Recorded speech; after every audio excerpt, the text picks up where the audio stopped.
सालों में संस्था ने बहुत सी प्रगति की है और हम चाहेंगे कि समाज इसी तरह आगे बढ़ता रहे और प्रगति करता रहे। जितेंद्र जी, हम अब विद्यार्थी सम्मान समारोह की शुरुआत करें। विद्यार्थी प्रतीक्षा कर रहे हैं। अब हम विद्यार्थियों को ज्यादा इंतजार न करवाते हुए शुरू करते हैं विद्यार्थी सम्मान समारोह। सबसे पहले हम मेहमानों के हस्ते अनुस्नातकों एवं इंजीनियरिंग क्षेत्र के विद्यार्थियों का सम्मान करेंगे। MA सेमेस्टर 2 उर्वशी कल्पेश जी राठौड़, तवरी वाले 82.3%।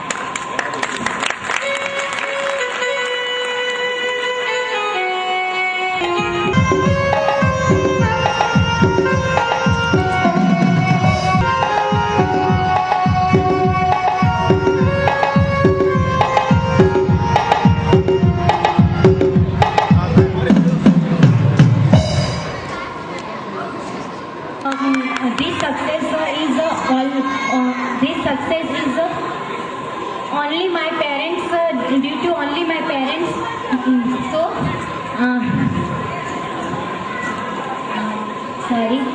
This success is only due to my parents. So also I thankful to my parents and SBI Yuva Sangathan because for this opportunity. Thank you so much. MCOM Part 1 Nikita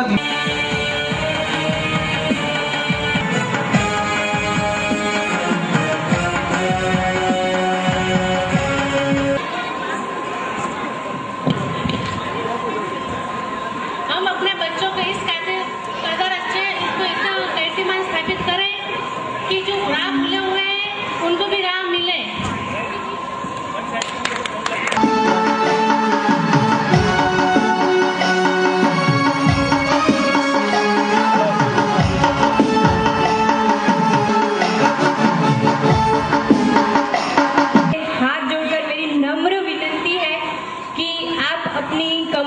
अपनी तुलना किसी और विद्यार्थी के साथ ना करें, because every child is special. हर एक में एक खूबी होती है, हर एक में स्पेशलिटी होती है, कोई स्किल होती है। बस आप उसको जानिए और उस पर प्रयत्न कीजिए, आप सफलता अवश्य पाएंगे।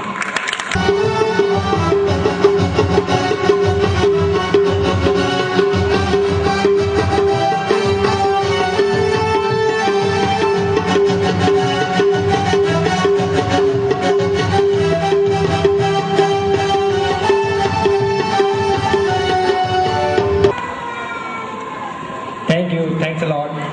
मैं यहाँ पे आए हुए सभी समाज बंधुओं और यहाँ पे आए हुए माननीय चीफ गेस्ट का आभार प्रकट करता हूँ कि मुझे इस प्रोत्साहन कार्यक्रम में बुलाकर मुझे प्रोत्साहित किया और मुझे और आगे बढ़ने के लिए नई दिशा दिखाई। Thank you. धन्यवाद। बी सेमेस्टर 6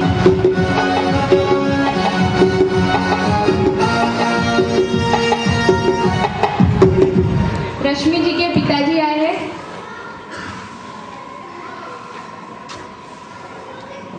में उसकी एग्जाम होने की वजह से मेरी बेटी नहीं आ सकी, लेकिन मेरा ये सौभाग्य है कि मेरे घर में ऐसी बेटी भगवान ने दी, जिसकी वजह से मुझे ये सौभाग्य प्राप्त हुआ। I am proud of me.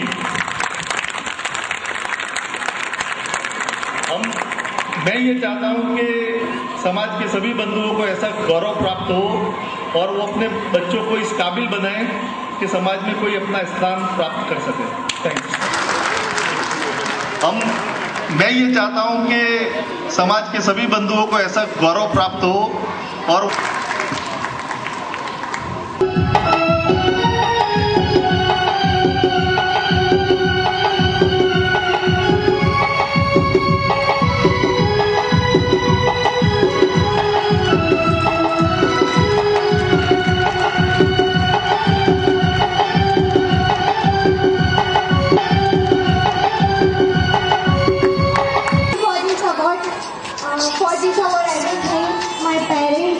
Chacha Chachi who gave me full support to study and for everything. Thank you. बहुत बहुत धन्यवाद। बी सेमिस्टर 6 में से केमिकल इंजीनियरिंग में से है हितेश नंद किशोर जी चौहान।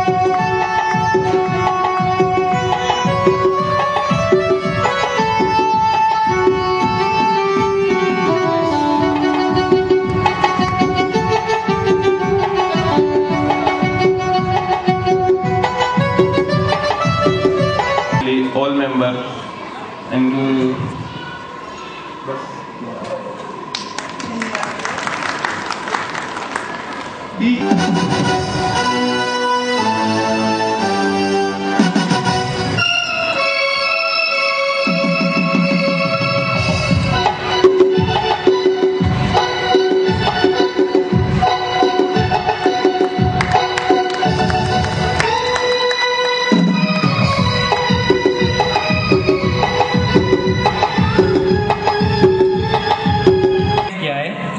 कई बार अक्सर हम देखते हैं कि हम स्टूडेंट लोग अपना डिसीजन खुद लेने से बहुत ही घबराते हैं, क्योंकि हमें लगता है कि कहीं हम अपने डिसीजन में फेल ना हो जाए। पर मैं आपको अपनी खुद की एक स्टोरी बताता हूँ। इसमें 10th में आई गॉट 87%। तो मॉम एंड डैड ने बोला कि आप पढ़ने में बहुत ही अच्छे हो, तो चलो आप डॉक्टर बन जाओ। तो मैंने कहा कि नहीं मॉम एंड डैड, मुझे तो इंजीनियरिंग करनी है। तो वो बोले कि कोई बात नहीं, अगर आपको इंजीनियर बनना है तो आप इंजीनियरिंग फील्ड में चले जाओ। तो आई सिलेक्टेड इंजीनियरिंग फील्ड। तो उसके बाद 11th स्टैंडर्ड में मैं फेल हो गया। वो मेरी खुद की पसंदीदा फील्ड होने के बावजूद भी मैं फेल हो गया। तो मॉम एंड डैड ने बोला कि कोई बात नहीं, हम आप पे बहुत ही ट्रस्ट करते हैं, आप 12th में बहुत ही अच्छा स्कोर करना। और मैंने भी उन्हें एक कमिटमेंट दिया कि जितना मैंने 10th में लाया है उससे भी कहीं ज़्यादा मैं लाऊंगा 12th में। और 12th में आई गॉट 90%। तो यही है, मैं कहना सिर्फ इतना ही चाहता हूँ कि खुद पे विश्वास करें, क्योंकि हमसे बेहतर हमें कोई और नहीं जानता है। सो आप वही फील्ड चूज करें जो आपकी पसंदीदा है, किसी और की नहीं। गॉट 90%। तो यही है, मैं कहना सिर्फ इतना ही चाहता हूँ कि खुद पे विश्वास करें, क्योंकि हमसे बेहतर हमें कोई और नहीं जानता है। सो आप वही फील्ड चूज करें जो आपकी पसंदीदा है। सो आप वही फील्ड चूज करें जो आपकी पसंदीदा है, किसी और की नहीं।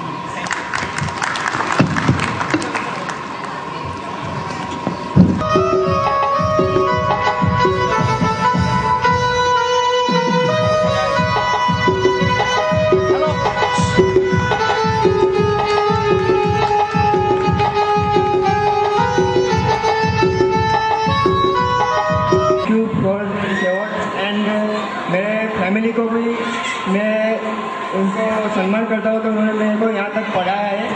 और थैंक यू वेरी मच। धन्यवाद।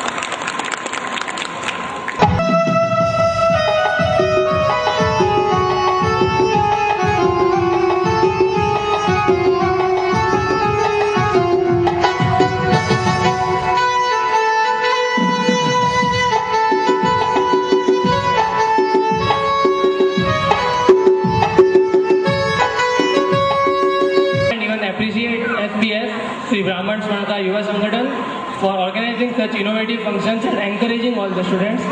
And I am thankful to my family, my grandparents, parents and my sister for supporting me in every manner. Thank you.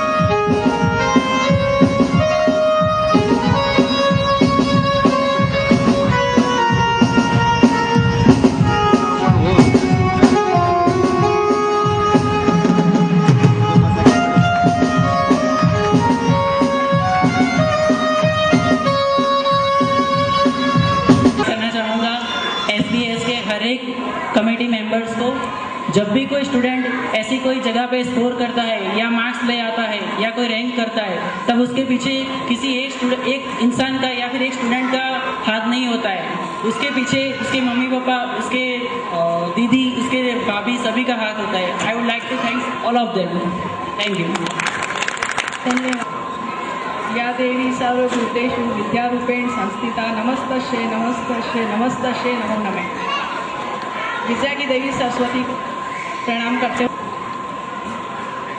आज के इस कार्यक्रम के अवसर पर सर्वप्रथम तो मैं श्री ब्राह्मण स्वर्ण का युवा वर्ग जो है उन्हें खूब खूब अभिनंदन और धन्यवाद देना चाहूँगी कि उन्होंने शिक्षा के महत्व को समझा और समाज का जो बाल वर्ग है और युवा वर्ग है उसमें जो हाई अचीवर्स हैं उनको यहाँ बुलाकर उनका सम्मान किया, जिससे समाज के जो अन्य बच्चे हैं और जो युवा हैं वो इससे प्रोत्साहन ले सके, प्रेरणा ले सके और अगले वर्ष वो भी अपने क्षेत्र में इसी तरह की उच्च सिद्धि हासिल करके यहाँ आकर सम्मान के पात्र बने। तत्पश्चात कार्यक्रम हम बहुत अच्छा आयोजन करें, पर अगर श्रोता न हो और प्रेक्षकगण न हो तो कार्यक्रम की सफलता का कोई अर्थ नहीं रहता। तो मैं उपस्थित सभी श्रोतागण और प्रेक्षकगण को अभिनंदन देती हूँ कि आपने बड़ी संख्या में उपस्थित रहकर इस कार्यक्रम को सफल बनाया है।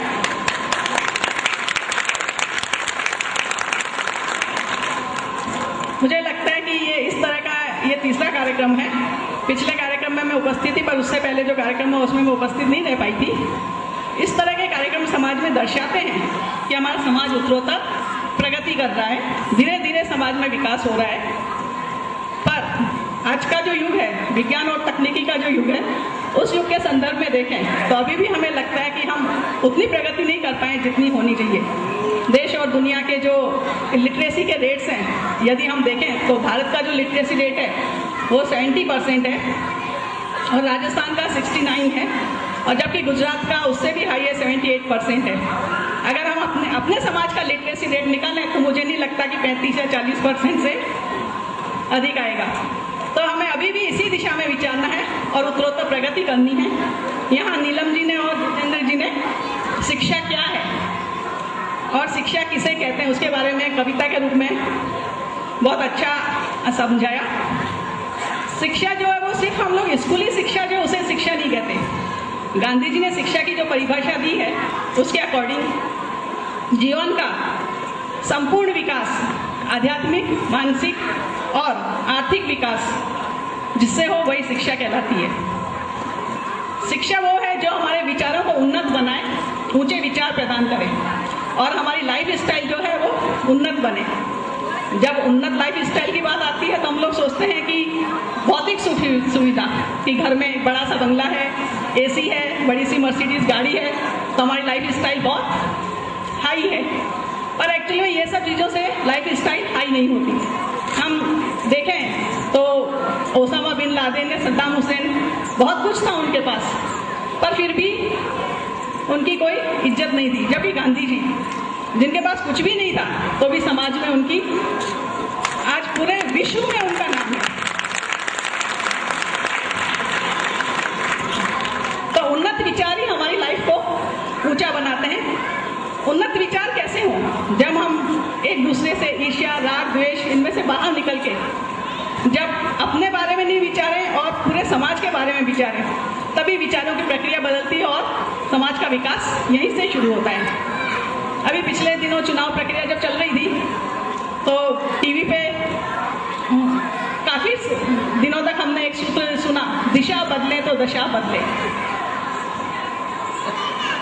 हमें दिशा बदलनी है, और दिशा किसकी बदलनी है? अपने विचारों की दिशा बदलनी है। हम अभी तक शिक्षा को समझते हैं, शिक्षा को सिर्फ व्यवसाय के साथ ही जोड़ते हैं कि पढ़ेंगे तो नौकरी मिलेगी, पर एक्चुअली में हमें वो अपने विचार बदलने हैं और विचार बदल के ये सोचना है कि शिक्षा प्राप्त करके हम अपने व्यवसाय को कैसे बढ़ा सकते हैं। शिक्षा का उपयोग हमें अपने व्यवसाय को बढ़ाने के लिए करना है।